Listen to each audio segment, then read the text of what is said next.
Well, everybody, this is great. So let me get started. First off, thank you for joining.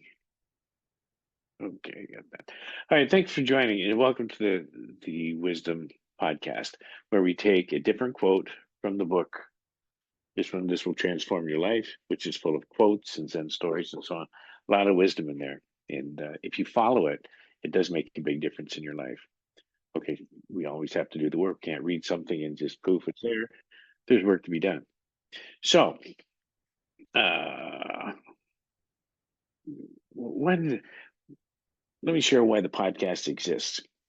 My mentor, Leland Valvanwal, you've heard me talk about him a lot. He's in the book a lot. He wrote some great quotes. He was also Bob Proctor. If you know him, he was a very big spender. He was on the speaker, and he was on the Secret. Let me just put this in. We're a little rough around the edges yet, but we're still going. Anyway, so Leland Valvanwal, and kind of what we're going to talk about a little later on in the podcast is what he taught me back in 1988 and 89. And this was him. Now, Bob Proctor followed him around from seminar to seminar that he did, learning everything he could. And that's launched Bob Proctor. As a matter of fact, if you look at Bob Proctor's website, even though he's passed away, he puts Leland Valvanwal was his mentor. And he was also mine. So I probably may have the only set of actually audio cassette tapes. Plus, I have another box of them that I did from him. And he wrote one of the quotes that he put in there: I cannot motivate anybody, but I can create the conditions, circumstances, and environment for your motivation. So that's kind of what we're doing here. Now, he said you can't motivate anybody because you're already motivated. Everything that you do is for motivation at one point or another. But if you had the motivation to actually move forward, that would be the difference. Okay, so let's get started. Les Brown was the guy who wrote this quote. And the quote is simple: life has no limitations except the ones that we make. So when you read a quote, when people read quotes, say, oh, that nice. And sometimes it's just so trite. And it's, oh, that's so wonderful. And nothing's done about it. And I think it's because you really don't look into the meaning and what it actually means. Now, I got a little bit here. I want to talk to you about Les Brown. Very interesting story. He was born in 45 in Miami, Florida. He was labeled educably, mentally retarded in school, but refused to let that define him. He became a speaker. He was a great speaker, motivational speaker, and he overcome all that and he spoke to millions around. His key message was overcoming limiting beliefs and self-doubt, taking personal responsibility for your life, and the power of persistence and never giving up. You don't have to be great to get started, but you have to get started to be great, was one of his another quotes. He wrote a number of books. He traveled the world. He was in the Ohio State Representatives. So he did a lot of things for somebody who's mentally retarded, so they said. So in that quote, the only life has no limitations except the ones that we make. So what are our limitations? It doesn't matter whether you're rich or whether you're poor. You can become great, even in mediocrity. There's many stories of people who lived on the street and became multimillionaires. There's one they made a movie about, and I can't remember the name, but he became a stockbroker and made $500 million plus. Yet he lived on the street with his kid while he went to school to get his license to do it. So that means it's possible for everybody. And as Mahatma Gandhi wrote, he said, what's possible for one is possible for all. The thing is, what makes the difference? So we want to create something unique. We want to make it big. And what do we stop? Then we start doing it and say, oh man, oh, this is too bad. I'll never do this. I'm not good enough for this. I don't know that. Oh, I'm too old for this. And on it goes. We have all this self-doubt. This is our left brain talking to us all the time. What do you think you're going to do? You can't do that. You'll never accomplish anything. And then you have to wonder, well, where do these limiting beliefs come from? Well, that's the key to all of this thing. Because what Val Vanderwall had taught me way back in 1988 and 89 is that where do we get our limiting beliefs from? Do they just show up? I mean, are they just, one day we've got this thing and we can't do it? It's not. It's a program. Now, it was interesting when I learned from Val Van de Waal is how this program works from 0 to 7 years old and so on. I'm hearing about it all the time now by Bruce Lipton, Dr. Bruce Lipton, Dr. Joe Dispenza. They're talking about this all the time as if it's just happened. Now I'm talking almost 40 years ago. And because I've got the tapes, and it's interesting when you listen to it, how do you know all this stuff when they're just figuring it out now? Anyway, the bottom line is we're programmed with our belief systems, and they're predominantly negative. Now, that's not something that's deliberately done to this. That's something that's done out of programming from somebody else. So think of this. You're in the womb. And the last trimester, your mother plays the music, and she puts on her tummy, and she plays the music over and over. As soon as the baby's born, he will recognize that vibration of that music. He'll recognize it. And if the father talks to the baby through the abdominal area, that baby will recognize the father's sound and voice and frequency immediately. Then, what does the baby know? Well, not much. Well, he's got to learn. Well, how's he going to learn? Somebody's got to teach him. He can't read. He can't go to school. He can't even talk. But somebody's got to teach him. And this is where the problem starts. Not deliberately. So let me make that clear. Nothing is deliberate. It's just that the programming that we get is from people who were programmed from their authority figures. And our authority figures programmed us, not with bad intent, just that's the best they do. And they would tell us some things, perhaps in anger. Oh, why did you do that? That was so stupid. And then we hear that. And the human only learns through two systems, repetition and impact. Impact is if you touch the stove, you're not going to touch it again. Repetition is being told over and over and over. Things like, why didn't you get 85%? Why did you only get 80%? You could have got 85. You didn't try hard enough. Oh, what are you doing that for? You'll never do that. Why can't you be like your sister? Why can't you be more like your brother? And then you have your father and your mother both bring their belief systems in to you. And if I was to say to you instantly, and the answer is either mother or father, you're just like and that was the one that was more influence on you. So if you take a look at your mother or your father, you take a look at the patterns. Now, generally, we can't see them, but other people can. So let's say I've grown and somebody says, geez, you're just like your father. What are you talking about? I'm not anything like my father. And you go on like this. Everybody can see it but you. And yet you run the same patterns. I know this.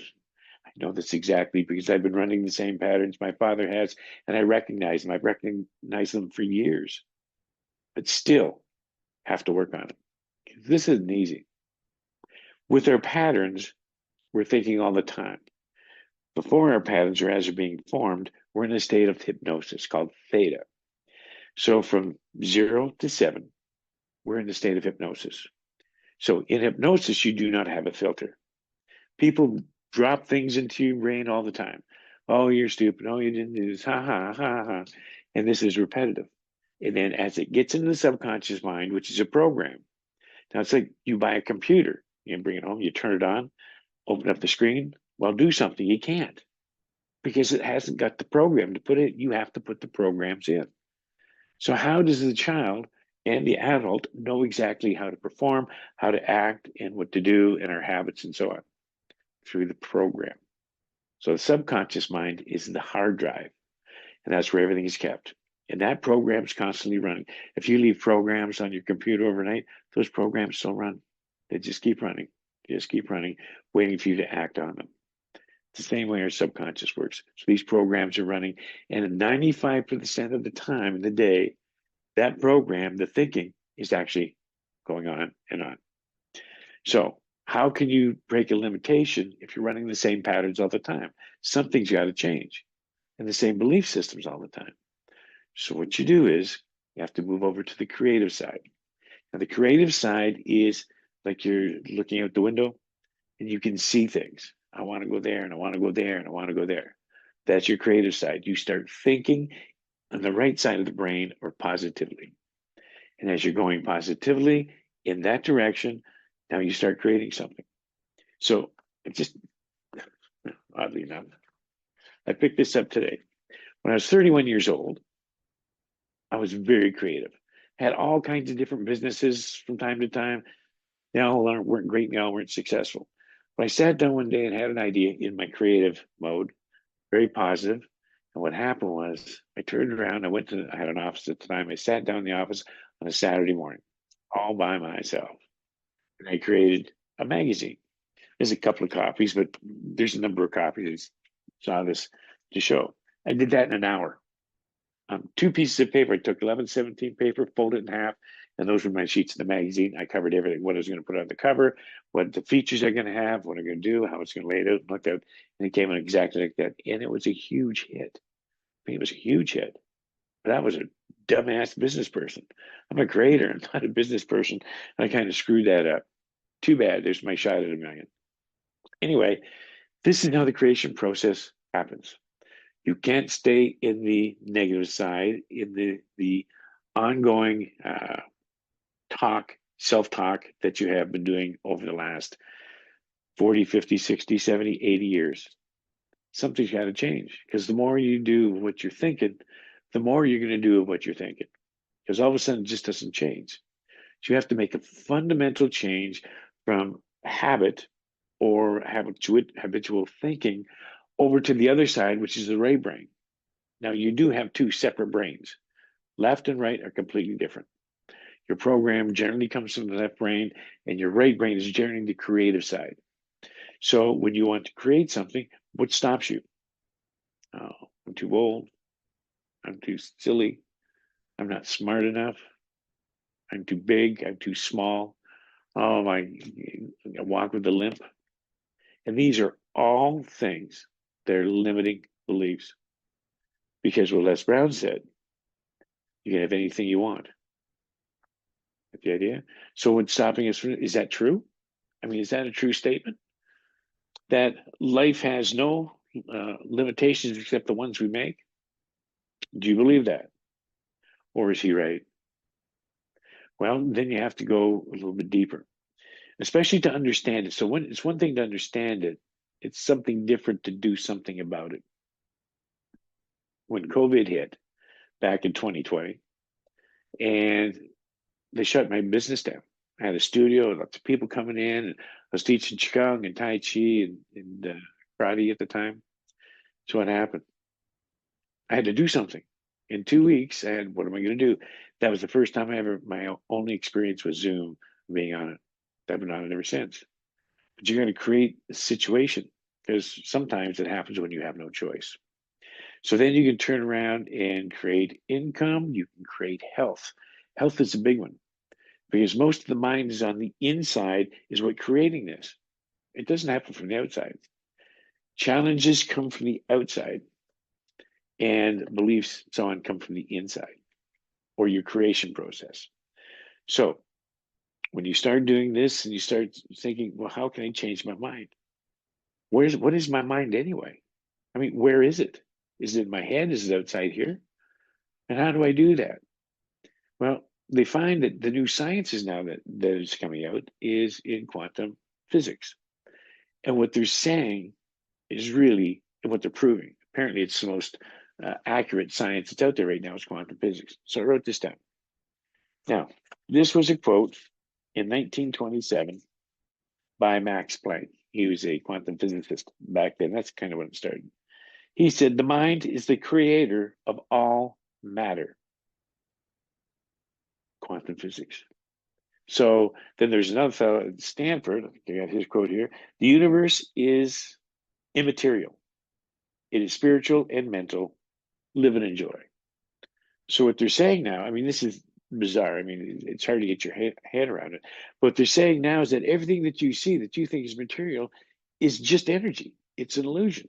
It's diffused energy or dissipated energy, but that's what it is. And we think it's solid. I'm sitting here on this chair. I'm not falling on the ground. It's here, but it's still energy. That's all it is.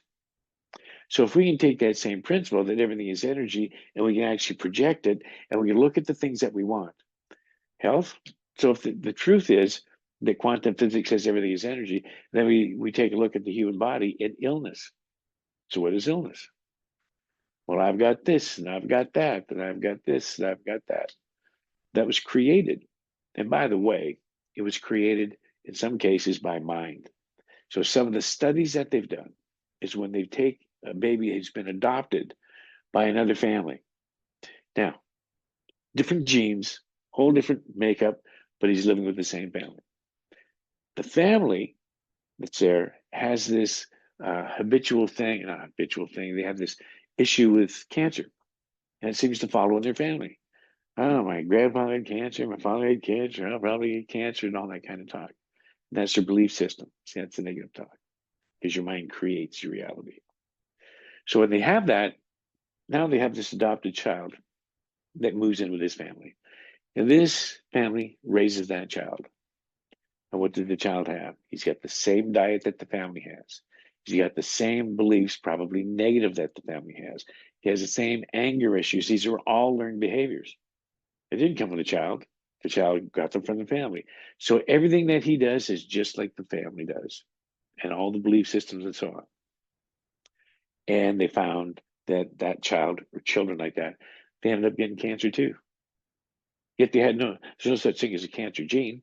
There are only genes that can support cancer cells, but there's no cancer gene in the body. And genes change by the way we think. So anyway, that's how that worked within that family. And they pick, and it's not just cancer, it's just an example. It's everything that you're dealing with that this person picks up, or this child picks up from that family. And then that's their lot in life, and that's where they go, and that's how they end up with their beliefs and disbeliefs and limitations and so on. So it all gets down to mind. So people have two choices. They can either stay with the beliefs that things aren't possible to change, or they can turn around and say, wait a minute, all this stuff is just energy. All these illnesses are just energy. So if they're just energy, why can't we change the energy, the frequency, and be done with it? Well, now that's happening. It's happening in science. It's happening. They have these medical situations where they're using frequencies and so on, doing all kinds of wonderful things. But it's the mind. What the mind can conceive and believe, it will achieve. The key is the belief. And we have tendencies not to believe some of these things. Can you cure this? No, I don't think so. No, it might work for them. It wouldn't work for me. And this kind of talk that's going on 95% of the time during your day. It's always on. You don't even hear it anymore. It's just thoughts. Every now and again, you pick up one thought here, one thought there, but it's just it's a program. So if you can get out of that program and go into this is where Qigong comes in. Those who do Qigong, when we do Qigong, we can breathe, we can relax, and we can get into the creative zone. And we get out of the stress, into the health, rest and growth, out of the fight or flight. And that's the moment or the point when you can start creating, because you're in the creative mind, you're on the right hand side, and you're in a theta state of mind. So as the mind drops from beta, which we are right now, because we're thinking and brainwaves are going like this, down to alpha, and that's where we are in Qigong is alpha. Theta is the hypnosis. So when we're in this particular state, we can create anything, and we can get rid of all the stress. We can think positively. We can change the way the cells in the body, because now they're finding out that when you think negative, the cells in the body, about 50 trillion cells, are going a little haywire. They're not in harmony. But as soon as you get back into an alpha state, they'll all align. And those who have done Qigong for some time have this idea, because you've experienced this before. You've experienced the peace, you've experienced the quietness, you've experienced the relaxation. And for me, I call it the bliss. You feel the bliss. And it's not just temporary, because this will carry on throughout the day. And you can get to that point where we're always at that state. And when something goes wrong, something will, because challenges, they didn't say challenges, you wouldn't have challenges and these other things. Limitations are something different. Limitations are internal. Challenges are external. Things come at you. My car broke down. Mine yesterday. The tires are going flat. Some stupid reason. Anyway, they're going flat. So this is just challenges that we have to face from time to time. Limitations. They can be a challenge, but they're not, they're internal. Got the idea? So, what do? First off, you've got to get out of the fight and flight or the stress mode into the relaxation, rest, and growth mode. So, first, make the choice. Two, start practicing on creative. And it's really simple. When you're happy, you can create just about anything. You can sit down. Are you creative? No.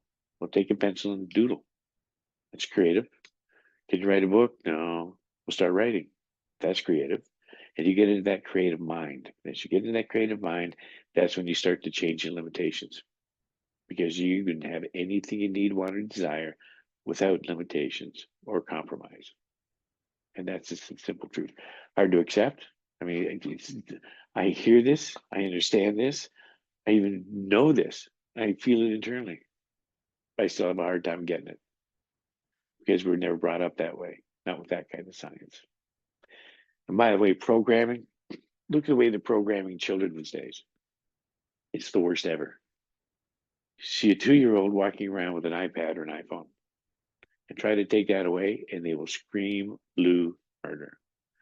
That's the programming that they're getting. And they're going to grow up with all these negative programs. And who knows what's going into their head? You can't see half the stuff that they're watching. It's all coming in through the downline. In other words, a download. So, excuse me. Anyway, so when you're doing in the Qigong, here's a couple of techniques that you can use. And you really have to be vigilant to get these. They're really simple. They really work, but you have to practice it. Because when you start getting negative thoughts in, there's a couple of techniques you can use. I mentioned a few in the last one, last podcast. Here's what you can do now.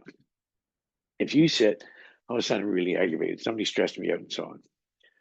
Sit, tighten your arms, your fists, and your shoulders, and tighten them and hold it for about 10 seconds. And when you do this, it kind of looks like this. Here, tight, I'm holding it tight, I'm breathing. It's 3 number breaths, about 10 seconds, and you let go. And you feel so relaxed. You can do just your neck and head, which I've done. And you can do your arms and shoulders. You can do your whole abdominal area. You can do the legs. You can do the feet. You can squeeze those toes like this. You can do the entire body, which I used to do. It's practicing karate. It's a 7th degree black belt. Practicing karate, there's a couple of forms that you use where you actually do that. It's tension. One is called tencho, but you push it. You that kind of thing. But the whole body tenses. And when you're done, you feel exhausted a little bit, but you just like this. So anytime you get stressed out, do the tension exercise. It doesn't. You can do fists from the elbows down. Just do this. Hold it for 10 seconds and let it go, and see how you feel. So every time you find yourself stressed out, do that 10 seconds, and you'll be fine.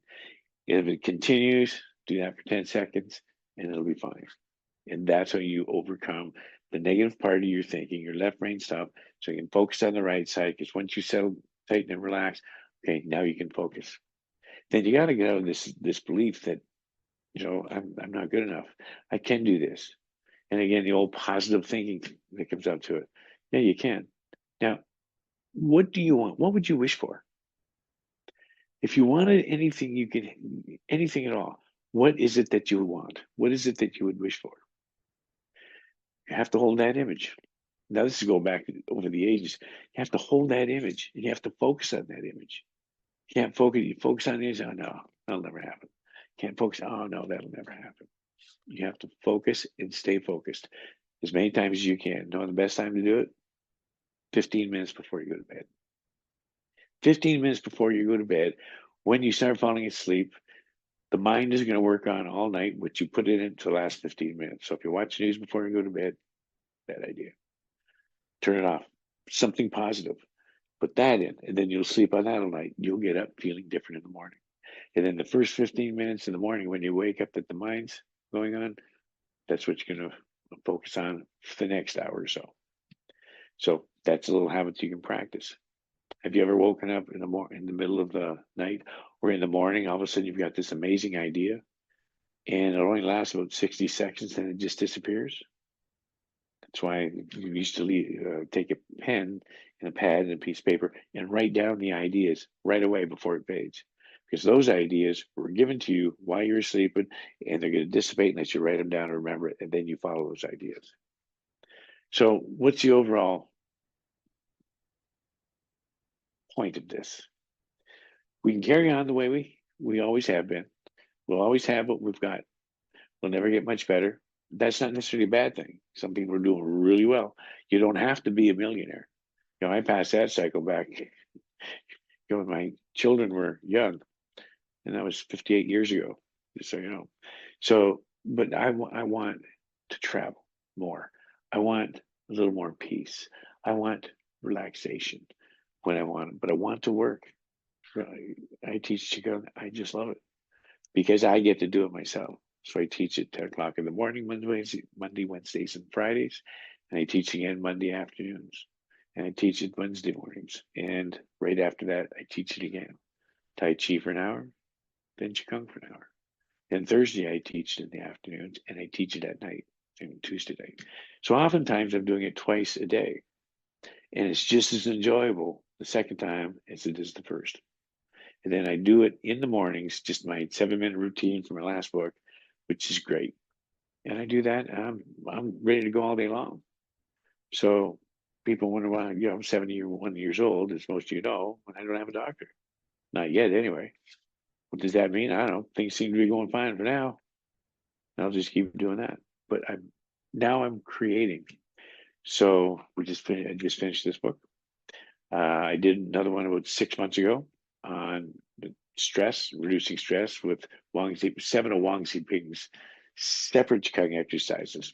And it was generally for practitioners, but it's real good for anybody. And then Joe and I are writing a couple of books. The next one is Walk Away from Back Pain. So my part's mostly written. He's finishing up his part. We put them together, and then we're going to use certain Qigong exercise for that one. The one right after that is about balance. What's the secret of balance? What in Qigong actually creates a balance? And what's the problem with balance and inner ear and proprioception and so on? And then we're going to do one on bone density, and we're looking at one on cancers. We're looking at one at Alzheimer's and dementia. We're looking because Joe has all the research on this. I'm talking about these illnesses in Qigong. So I'm liking to create, and I like teaching. When there's a group, it's special, and when it's online, it's special. Especially with most of you people have been with me for a long time. I feel like a family, or part of a family. So anyway, that's where I'm going. I just want to create this. This retiring is nonsense for me because what would I do? What would you do if you completely retired? And some of you are. You have to be active. You have to stay active because those who don't just take the life of leisure and sit around, watch TV, don't do much. They die early. Those who maintain being active, particularly in Qigong, as we know through research, live longer, happier lives. And again, when you're talking about limitations, now, what are your limitations about health and healing? Mine are very clear. To me, I know for a fact how the Qigong works with me. I'm living proof. And some people think it's a whole bunch of nonsense. But it won't do it. But those who do it find out the benefit of it. That's it. And it's beyond me why people don't do it, but especially if they continue the way they're going. And no, I got a bad back. I've got arthritis, and I got my hip hurts and whatever, and they don't do anything about it. So anyway, thanks for joining me, and we'll see you hopefully in the future. Have a great day. Tell somebody you love them today. Bye-bye.